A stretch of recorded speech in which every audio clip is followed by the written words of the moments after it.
नमस्कार, हमारे खास कार्यक्रम बाखबर में आपका स्वागत है और मैं हूं आपके साथ संचिता शुक्ला। मध्य प्रदेश में बीजेपी की नई टीम का जल्द ही ऐलान हो सकता है। प्रदेश अध्यक्ष वी.डी. शर्मा जल्द ही इसका ऐलान कर सकते हैं। जिनको मंत्रिमंडल में जगह नहीं मिलेगी, संगठन में एडजस्ट किया जाएगा।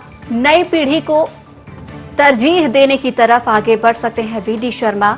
और बीजेपी ने संगठन चुनावों में मंडल और जिला स्तर पर उम्र की सीमा की तय गुटीय संतुलन को साधना और क्षेत्रवार संतुलन बैठाना बड़ी चुनौती यहां पर बीजेपी की नजर आ रही है। अब की बार संगठन के कामों को तवज्जो देने वाली को तरजीह मिल सकती है। संघ पृष्ठभूमि के वी.डी. शर्मा मात्र संगठन से जुड़े कार्यकर्ताओं को शामिल कर सकते हैं। उपकृत बीजेपी की युवा विंग के सदस्यों को वी.डी. शर्मा अपनी टीम में शामिल कर सकते हैं। मंत्रिमंडल विस्तार के पहले ही बीजेपी की नई टीम का गठन हो सकता है। संगठन में सालों से उपेक्षित कार्यकर्ताओं को अहम जिम्मेदारी मिल सकती है। कुल मिलाकर वी.डी. शर्मा की टीम में वैचारिक संगठन की झलक दिख रही है।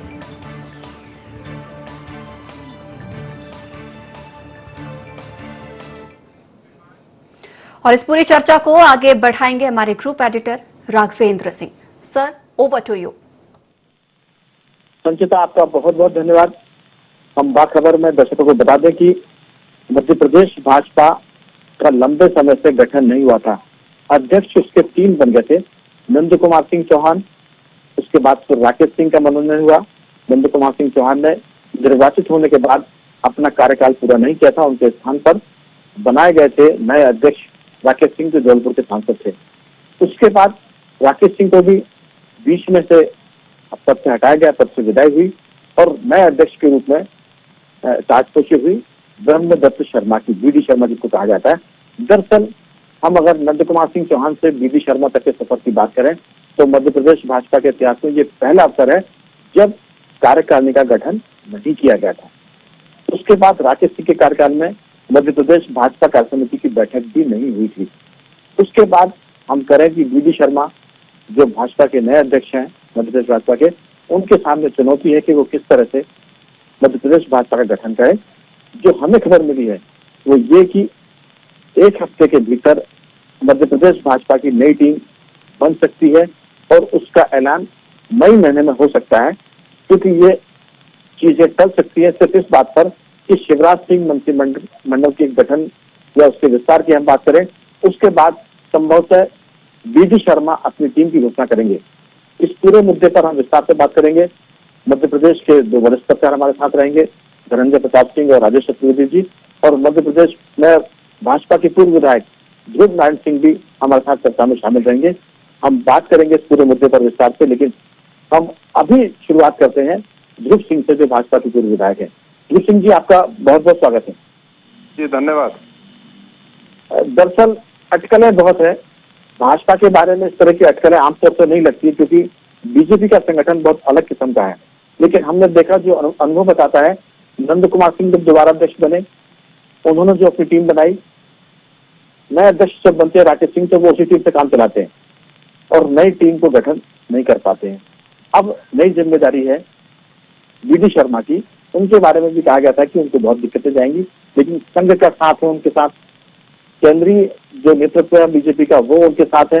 और ऐसे में कहा यह जा रहा है कि भाजपा में युवा चेहरों को ज्यादा तरजीह मिलेगी, जो संघ की पृष्ठभूमि के होंगे, जो चरित्रवान होंगे, ईमानदार होंगे। आपके पास जो जानकारी हो जरूर IND24 के साथ आप शेयर करें। देखिए, क्या है कि भारतीय जनता पार्टी जो है आज इतने बड़े स्वरूप में है। एक तो वो विश्व की सबसे बड़ी पार्टी और मध्य प्रदेश इसका आधार है भारतीय जनता पार्टी संगठन का। आदरणीय कुशाभाऊ ठाकरे जैसे कुशल शिल्पी द्वारा गठित ये संगठन है और प्यारेलाल जी और भी कई इसमें नामवर लोग जिन्होंने इस मध्य प्रदेश को गढ़ा है। तो यहाँ का संगठन बहुत मजबूत है और चूंकि विस्तार बहुत हो चुका है पार्टी का, तो जब संगठन कोई नियुक्तियां करता है या जब बॉडी का गठन होगा तो बहुत सारे फैक्टर्स रहते हैं जिनको मद्देनजर रखना पड़ता है। उसमें क्षेत्रीय संतुलन, जातीय संतुलन, काम करने की क्षमता, ये सब कुछ देखा जाता है।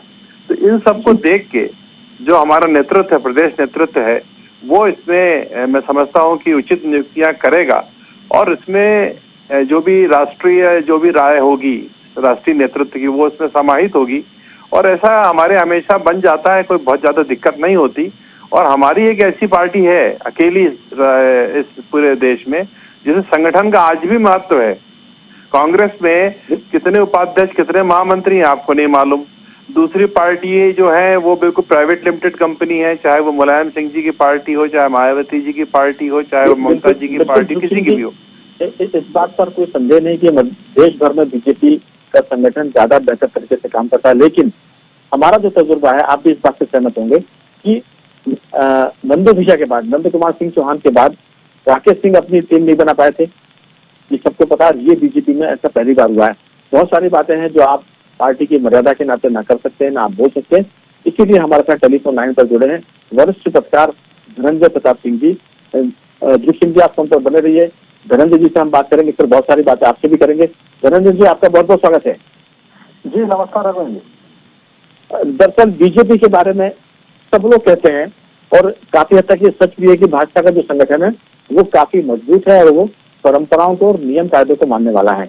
लेकिन हम अगर बात करें नंद कुमार सिंह चौहान को जिस ढंग से हटाया गया था, कारण दिया गया था कि क्योंकि वो लोकसभा का चुनाव लड़ेंगे इसलिए उनको अपने क्षेत्र में ध्यान देना है, लेकिन एक अन्य सांसद राकेश सिंह को पार्टी का अध्यक्ष बना दिया गया था। उसके बाद हमने देखा कि राकेश सिंह अपनी टीम को नहीं बना पाए। बीजेपी में ऐसा कभी नहीं हुआ, लेकिन बीडी शर्मा के साथ हमें लगता है कि ये नहीं घटित हो पाएगा, वो टीम बनाने वाले हैं। आपको जो जानकारी हो, हमारा उसमें कितना कहना है कि क्या संघ की पृष्ठभूमि के लोग इसमें ज्यादा आएंगे, युवा लोगों को तरजीह ज्यादा मिलेगी, और जो बीडी शर्मा के साथ विद्यार्थी परिषद में काम करते हुए युवा मोर्चे में जो काम कर रहे हैं उन लोगों को तरजीह मिल सकती है। एक नाम हम ले सकते हैं इसमें कि अभिलाष पांडे जो है जबलपुर से हैं, जबलपुर से होने के साथ साथ वो मध्य प्रदेश भारतीय जनता मोर्चे के अध्यक्ष भी हैं, वो भी शायद इस टीम में आए तो किसी को चौंकने की जरूरत नहीं थी, क्योंकि अभिलाष पांडे जो हैं वो एक तरह से बहुत निकट के हैं बीडी शर्मा के। अगर हम भोपाल से बात करें तो खुद हमारे साथ जो सरकार में मौजूद है ध्रुव नारायण सिंह मध्य प्रदेश भाजपा के पदाधिकारियों में शामिल हो सकते हैं। हम बात करें रामेश्वर शर्मा की, वो शामिल हो सकते हैं। इंदौर से हम बात करें तो जीतू गुराती हो सकते हैं। इस तरह से बहुत से नाम है। आपकी क्या राय है, क्या बीजेपी का संगठन ऐसी टीम बनाएगा जो बीडी शर्मा को बेहतर ढंग से काम करने देगी और सरकार के साथ उसका समन्वय भी होगा, क्योंकि ये बड़ा काम है धनंजय जी। सरकार है बीजेपी की समय, संगठन और सरकार का समन्वय भी एक बड़ा काम करेगा। आपकी राय? देखिए नारायण जी, भारतीय जनता पार्टी ने जिस उद्देश्य के साथ विष्णुदत्त शर्मा को प्रदेश की कमान सौंपी है, तो उसका मकसद साफ है कि पार्टी विचारधारा से जुड़े युवाओं को और संगठन क्षमता पर जिनकी पकड़ हो ऐसे लोगों को आगे बढ़ाना चाहती है। विष्णुदत्त शर्मा को बनाए जाने का उद्देश्य भी यही हो सकता है, मुझे लगता है। और इस कारण हमको ये मानना चाहिए कि जो संगठन चुनाव के दरमियान भाजपा ने कवायद शुरू करी थी कि 35 से 40 वर्ष के बीच के मंडल अध्यक्ष बनाए जाएंगे, फिर ये तय किया था कि 50 से 52 साल के जिला अध्यक्ष बनाए जाएंगे। मुझे लगता है ये जो पीढ़ी परिवर्तन का दौर संगठन चुनाव से शुरू हुआ था, इसको हम विष्णुदत्त शर्मा की कार्यकारिणी में भी इसकी झलक पाएंगे। आपको ये मानना होगा कि जो संगठन होगा प्रदेश पदाधिकारियों का, वो संगठन में ऐसे ही लोगों को तवज्जो दी जाएगी जिनकी संगठन क्षमता, जिनमें बेहतर संगठन क्षमता है, जो विचारधारा से भी जुड़े हुए हैं, जो युवा भी हैं।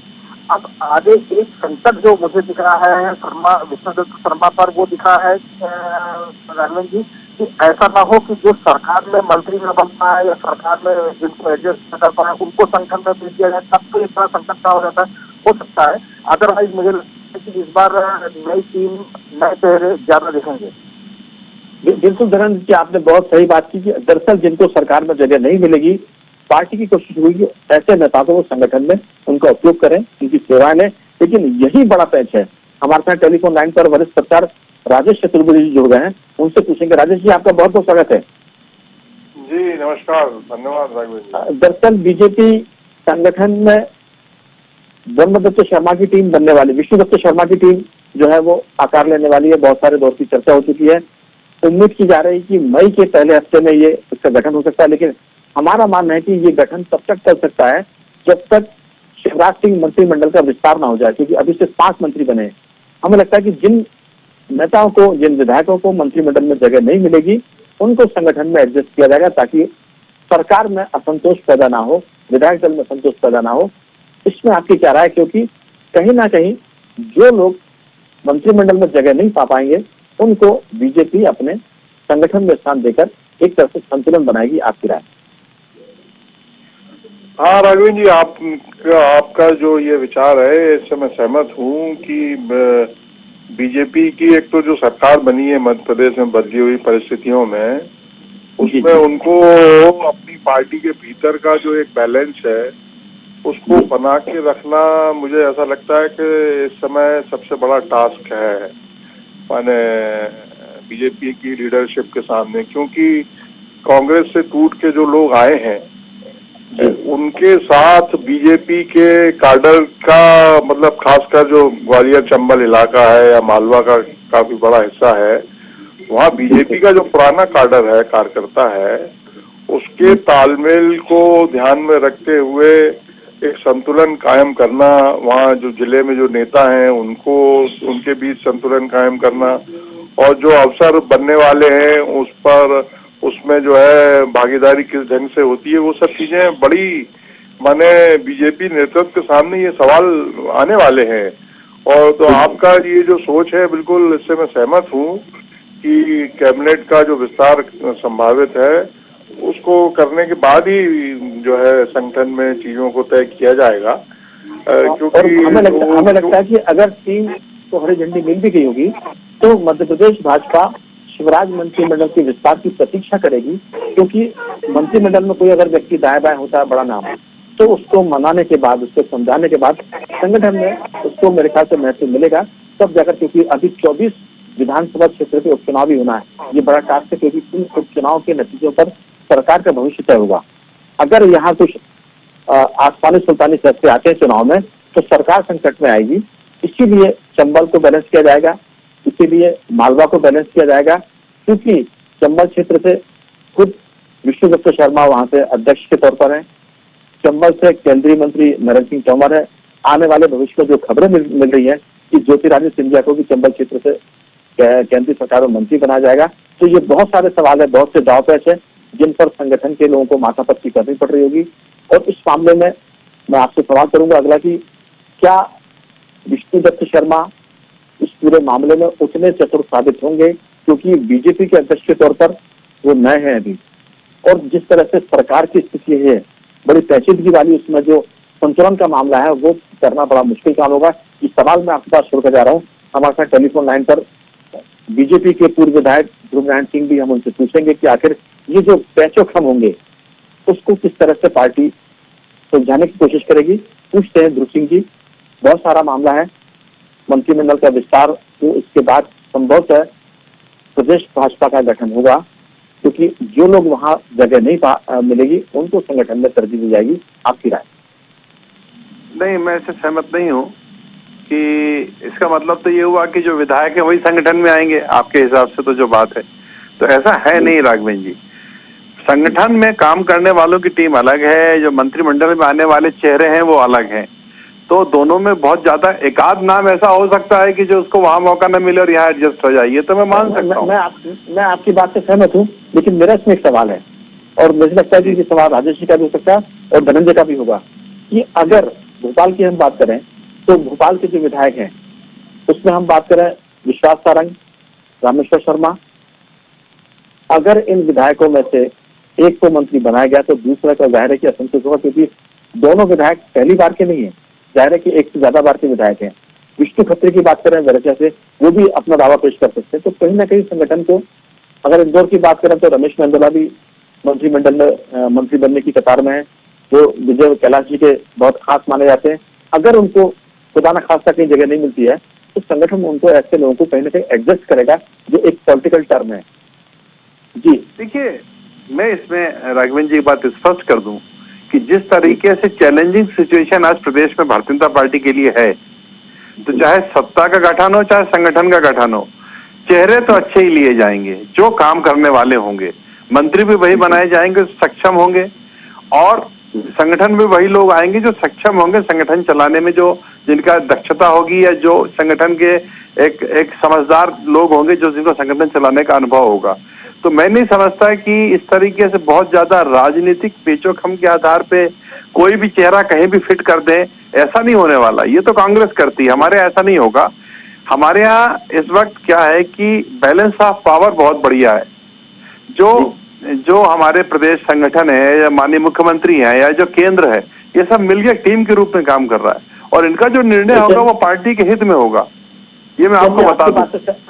आपकी बात से सहमत है, लेकिन मैं धर्मेंद्र सिंह से भी पूछूंगा और राजेश जी से भी पूछूंगा कि जो 5 लोगों को मंत्रिमंडल में जगह मिली है उसमें काबिलियत को जगह दी गई, जैसा है आप बता रहे हैं, योग्यता को जगह दी गई है, जो काम को सरकार के काम को डिलीवर करेंगे उसको जगह दी गई है, या एक तरह से संतुलन कायम किया गया है। आदिवासी मंत्री के ऊपर मीना सिंह है, उनकी परफॉर्मेंस बहुत अच्छी नहीं रही, लेकिन आदिवासी है, इनको बनाया जाना चाहिए, ये पार्टी की जरूरत है।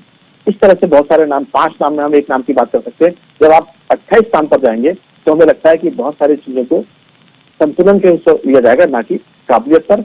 उम्मीद करते हैं कि काबिलियत को तरजीह दी जाए। धर्मेंद्र जी, जो बात ध्रुव सिंह जी कह रहे हैं कि बीजेपी में जो पावर ऑफ बैलेंस है वो इस बार सबसे बढ़िया है और जो काम करेगा उसको संगठन में जगह मिलेगी और वही चेहरे काम करने वाले सरकार में आएंगे। आपकी राय? ध्रुव नारायण जी की बात से राघवन जी मैं भी सहमत हूँ। जो मौजूदा 5 मंत्री कैबिनेट में शामिल किए गए हैं उसमें अगर अपन 3 को जो लिया गया है उसमें मीना सिंह को दिया गया है। ठीक है, मीना परफॉर्मेंस पिछली सरकार में अच्छा नहीं रहा था, हो सकता है, लेकिन एक उम्मीद के साथ दिया गया होगा कि इस सरकार में उनका परफॉर्मेंस अच्छा होगा। कमल पटेल का परफॉर्मेंस निश्चित तौर पर जब वो चिकित्सा शिक्षा मंत्री रहे और राजस्व मंत्री रहे तो आउटस्टैंडिंग रहा है, इस बार उनको मौका मिला है। नरोत्तम मिश्रा का परफॉर्मेंस हम आप सभी जानते हैं बेहतर ही है। तो आने वाली कैबिनेट विस्तार में भी जिन चेहरों को शामिल किया जाएगा निश्चित तौर पर उसके परफॉर्मेंस तो होगा ही प्राथमिकता, लेकिन उसके साथ में बहुत सारे बाकी चीजों को भी मायने को भी महत्व दिया जाएगा कि उसकी छवि क्या कैसी है, ट्रैक रिकॉर्ड कैसा रहा है, तमाम सारी बातें रहेगी। हाँ बिल्कुल, हम अभी छिद्रानुवेशन नहीं कर रहे हैं, लेकिन तुलसी सिलावट के जो परफॉर्मेंस की बात कमलनाथ मंत्रिमंडल में थी, हम उस पर बाद में बात करेंगे। लेकिन अगर गोविंद सिंह की बात करें, जो सिंधिया कैंप के 2 मंत्री बनाए गए, मैं पूछूंगा राजेश जी से। राजेश जी, अगर काबिलियत की बात होगी तो जो 5 मंत्री बनाए गए हैं शिवराज सिंह सरकार के, उनमें हम किसी की काबिलियत पर शक नहीं कर रहे, लेकिन जो परफॉर्मेंस की बात है, क्या कैबिनेट मंत्री के तौर पर तुलसी सिलावट जी अपना सर्वोत्तम दे पाए थे कमलनाथ सरकार में? क्या राजस्व मंत्री और परिवहन मंत्री के रूप में गोविंद सिंह जी अपना सर्वोत्तम दे पाए थे? क्योंकि अब आपको अपना सर्वोत्तम देना है और सर्वोत्तम अगर आप देंगे तो फिर सरकार का परफॉर्मेंस आएगा।